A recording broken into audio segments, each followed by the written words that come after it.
Hi my friends, good morning. Hello my friends, welcome to my channel. If this is your first time here, my name is Susan and this is my booktube. I know that it's been a while since I posted a video, I think like a week and a half, but last week was just a very hard week. I'm still recovering from my surgery and so I was just very down, didn't really have the mind space or the energy to record, and my husband left back to California. I just felt very down and lonely for a few days. But anyways, we're doing better today and I was in the mood to record, so that's what we're going to do now. And by the title of this video, you can already tell we're going to do a quarterly wrap up of all the books that I've read so far in 2023. I say all the books as if I've read so many books, but really I've only read 10 books. And I did the majority of my reading this month in March because I just had so much time, sitting in bed, recovering, resting, and reading. But we're going to talk about all of the books that I've read, the 10 books that I've read so far in this year. I am going to go from worst to best. So let's get started. Like by worst, I mean like DNF'd 2 stars to like 5 stars, okay? And there's a truck outside, so I hope that you can still hear me. I can barely hear it, but I know that like sometimes the audio like it catches up sounds in the background. So I still hope that you can hear me. I also bought a microphone for my camera, and it's one of those that you like clip on. And I clipped it on and I recorded a short clip, but it was like way too harsh being this close. So I put it over there with my camera. Hopefully you guys can still hear me a little bit louder and hopefully the audio is better. But we're here to test it out. Let's see if it works. But yeah, let's get started. So the one book that I have DNF'd so far this year, it is Breakaway by Grace Riley. I spoke about this one, I believe, in my February wrap up. And this one is Friends with Benefits, Coach's Daughter, Forbidden Romance, College Romance, Hockey Romance. But I think that I've come to the conclusion that I don't like the Friends with Benefits trope at all. Because the book that I'm reading right now also has Friends with Benefits, which I didn't know that it was Friends with Benefits because I go into all my books blind. And so as I'm reading, it's like, oh my gosh. Like, I just don't like it. It's just like, no, thank you. This one is Friends with Benefits with them trying to go through a list of activities together because the female male character is like trying to protect herself from getting feelings and from getting hurt, and then the male character Cooper says he performs better when he has a good time. So that's what this book is about. It's just friends with benefits. Eventually they do end up getting together, but I only read the very last tab is chapter 25, so I didn't even read halfway. I just stopped reading because it was like in every single chapter they did an activity together, and it was like, and by activity I mean like activity, and it was just too much for me. I enjoy the fluffy romantic books over just pure spice. Like I just don't like that, you know what I mean, So yeah, this one is DNF. I might finish it, maybe, but for right now, it's a big no-no for me. So my first 3-star read is Say You Swear by Megan Brandy. This one has been very popular around Book Talk and Bookstagrams. So I picked it up in December. I read it, did not enjoy it. So I will say that I do get the hype around Noah Riley. He is a very sweet boyfriend. He is very cute when it comes to his mother. The relationship that they have is adorable. And I will say that he, treats Ariana with respect, and they do have a fairly healthy relationship. And this is also like a college romance, and I will say I did not enjoy the constant drinking and the constant swearing. I'm not someone that usually swears in my vocabulary, so reading it in a book, it's fine, but not when it's in every single sentence. You know what I mean? Like, it was just kind of like I was skipping over sentences because I saw that there was bad words in there, and that's just personal preference. I just didn't enjoy it. So I was skipping 2 pages, and then I will say that it's also like 200 pages too long. Like, this could have been a 300-page book, and it would have been, like, the message would have been delivered. Lovers, I believe this is a college romance, friends to lovers. There's like a tragedy that happens. Like, there's like 2 tragedies that happen back to back. This one is like a sad book, but really it's not. Like I felt, like I was like, oh, that's so sad. But it wasn't like a tearjerker, which is how people describe this book. Maybe I'm just a hater. I'm not trying to be a hater. I'm trying to be fair. But this one was just not my cup of tea. I'm so sorry. Hey, that rhymed. And my other 3-star read was, it's on my Kindle and it's loading. It is Love Lily by Melinda Mary. I read this one this month. So this is actually one of my March reads. And this one was really cute. Best friend's brother, friends to lovers, and fake dating trope. So in this one we meet Lily, and she is working at a corporate job. She does not enjoy that job. She enjoys baking, but she stays at her job because it just pleases her parents. And Oliver is the male character who is always looking out for her, but it gets to the point where it's like annoying that he's always looking out for her, because it's like in every single chapter, like she's a clumsy person, okay? So in every single chapter, he's like, oh, like, are you okay? Oh, can I help you? Oh, I was just around the corner when you fell on your face. Can I take you home? Like, oh, I did this for you. Oh, don't worry, I'll take care of it. Like, it was just like she did not seem like an independent woman in this book, and I was like, but I pushed through. She ends up like renting a booth in like one of those flea market places, and she ends up like having her own space, right? And Oliver is also there to help her, along with her best friend. So if you don't like it when social media is mentioned in books, this one strongly mentions like Instagram and TikTok. So I'm not someone that minds it. Like if it's just like a brief comment, like okay, it's fine. But for example, in this book, Lily, she does a vendor event where she's like baking goodies and selling them.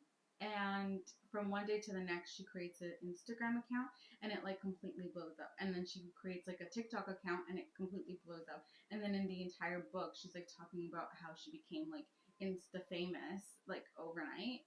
I don't need to read about that. Like I already see social media and hear about social media in my everyday life. I don't need to read about it in my books.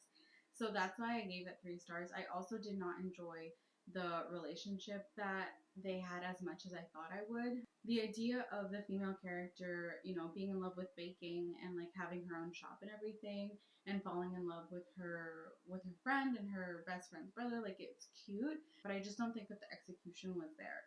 3 out of 5 stars. It was enjoyable, but I think if it didn't have the social media concept in it, it would have been so much better. And if she was just a little bit more independent and able to take her life on her own terms instead of like following Oliver's lead, it would have been a higher grade for me. Okay, let's move into the 3.5 mark. So I have 2 books here. I have Where Time Stands Still by N.S. Perkins. This one was really cute. This one's a Christmas read. We meet Ren. She is a lawyer and she is defending this family that was mistreated when the father went to the hospital. He has Alzheimer's and so he's very forgetful. And I guess maybe they didn't tell the doctors all the symptoms or something, but they sent him home and he had a stroke that evening. So she is their lawyer trying to seek, you know, compensation.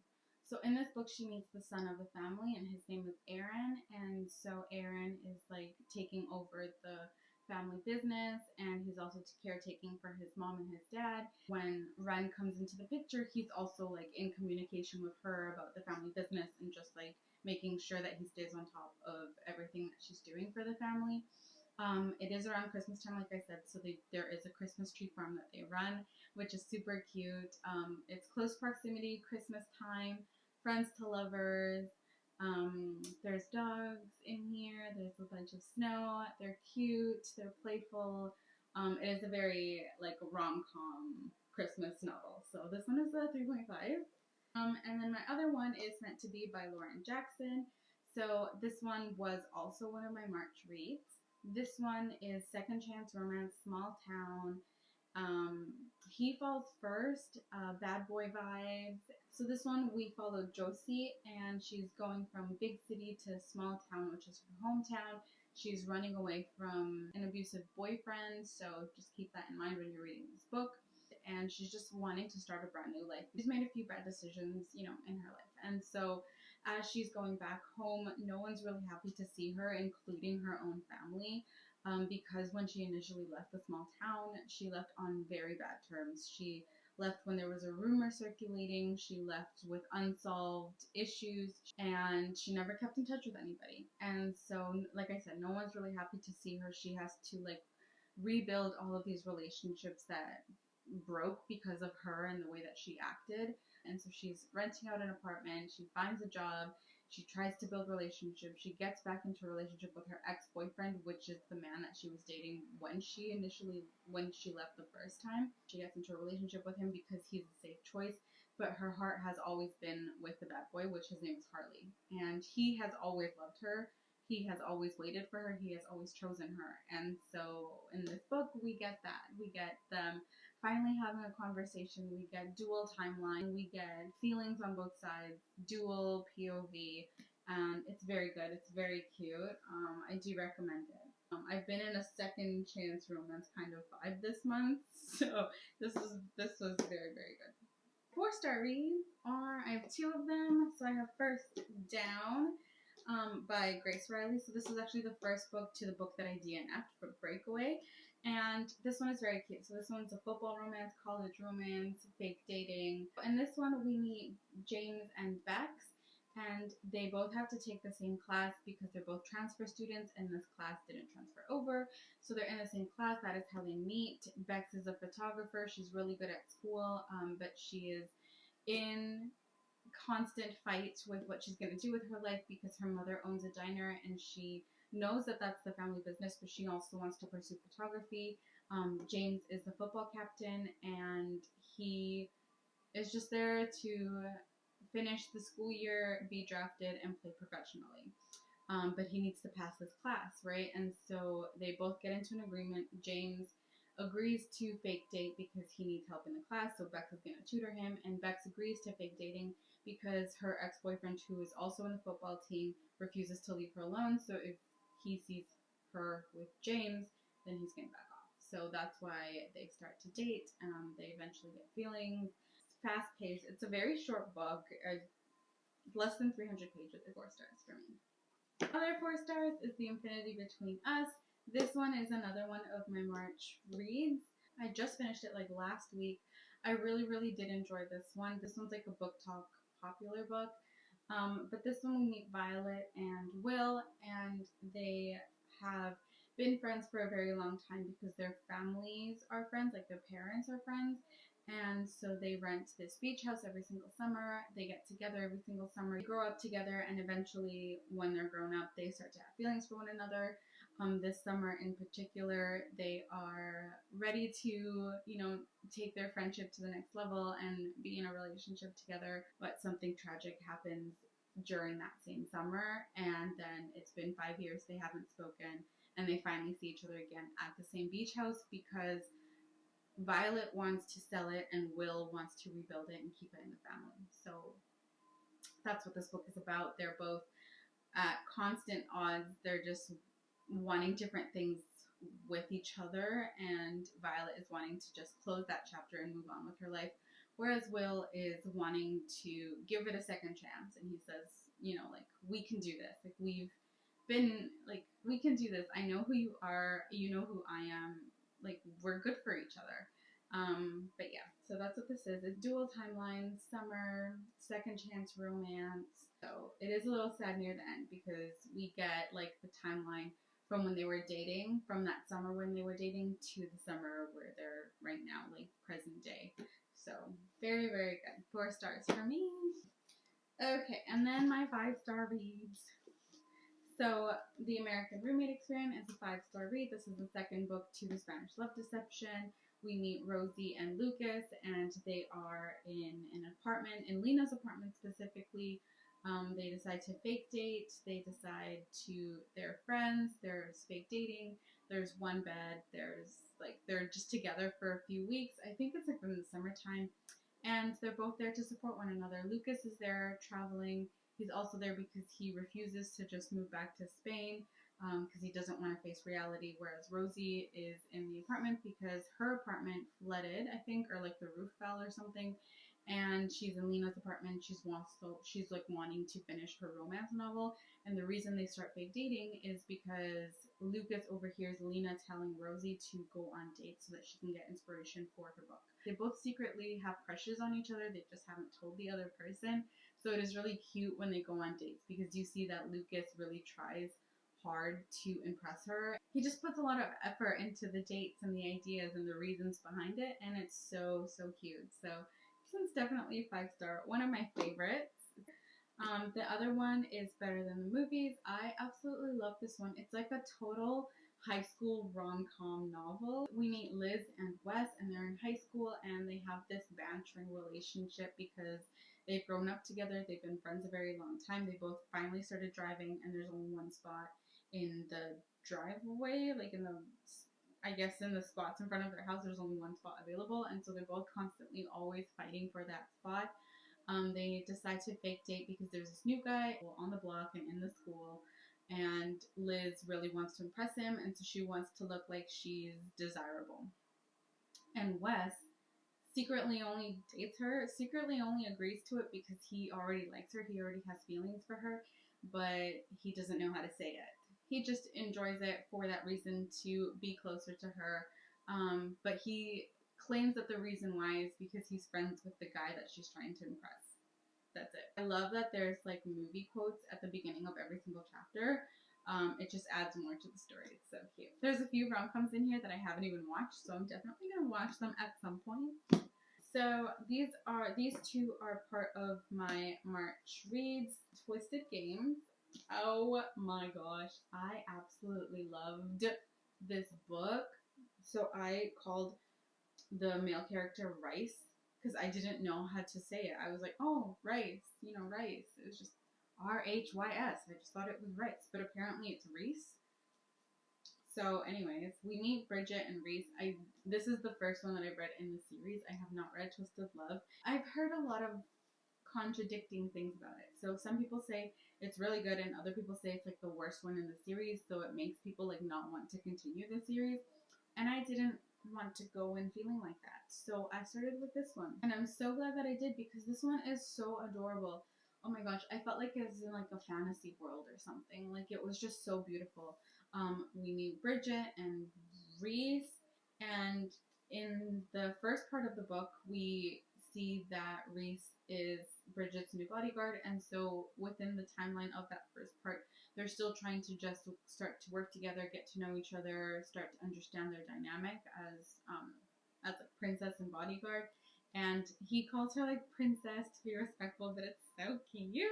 And they both find each other attractive, right? And so he secretly just wants to protect her at all costs, but also like really enjoys the deep conversations that they have, the giggles that they share. And so okay, the video cut out and I'm not sure where, so I'm just gonna keep talking about the book that I was talking about in that last clip, and hopefully it makes sense. But I'm gonna do it quick because I don't want my camera to die again. So in this one, we meet Reese and Bridget, and I was really happy about reading this book because I just felt like I was in another world. So it was really, really nice. I enjoyed their relationship. There's 2 parts in this book. In the first part, they're still trying to understand how to work together and build that relationship. In the second part, they are still working together, but she is on her way to become the queen, and she can only marry someone in royal family. So there's that debacle of them like not being able to be together, but they still secretly really enjoy each other's company and want to be together. So there's that. It's so cute. I also ordered Twisted Hate and Twisted Lies. So it comes sometime in April, and I cannot wait to read them. I'm so, so, so excited. So this one here is the very last book that I read. It's called Before I Let Go, and it's by Kennedy Ryan. It's my very first book by her. So in this one, we get a second chance romance when it comes to fixing a marriage. And so the parents, Yasmin and Josiah, they are 2 years post their divorce because the family went through like a very tragic event at that time, and they both dealt with it very differently. And so they decided to get a divorce, but now it's been 2 years. They have both healed in their own way and are ready to try again, but they don't want to say that to one another right away. So they try to navigate that co-parenting relationship first, put their children first, and then there's one weekend where they go away to look at a possible new project, and it's that weekend that really changes everything for them. So it's so cute. It's very heartwarming, very uplifting. I will say I really enjoyed the vocabulary in this story. the storytelling, the character development, the relationship that we see with both parents and the children, the relationship with the parents and the friends. Like it's so like well-rounded. Like this is a very well-rounded book. I really, really enjoyed it. So yeah, give it a try, give it a read, add it to your TBR, add it to your cart if you have, if you want. It's so worth it and you will not regret it. But that is everything for today. Thank you so much for hanging out with me, for clicking on this video. I'm curious to see how many books you've read so far. I've only read 10 and I know that that's pretty slow. I did the majority of my reading this month. I've read 5 books in the month of March, and so the majority of these books I've read recently. But yeah, I'm just curious to see how many books you guys have read, or which one has been your favorite so far. Yeah, you can just leave a comment down below if you'd like. But yeah, that's everything for this video. Like I said, thank you so much for clicking on, for hanging out with me, and I will see you in the next one. Bye!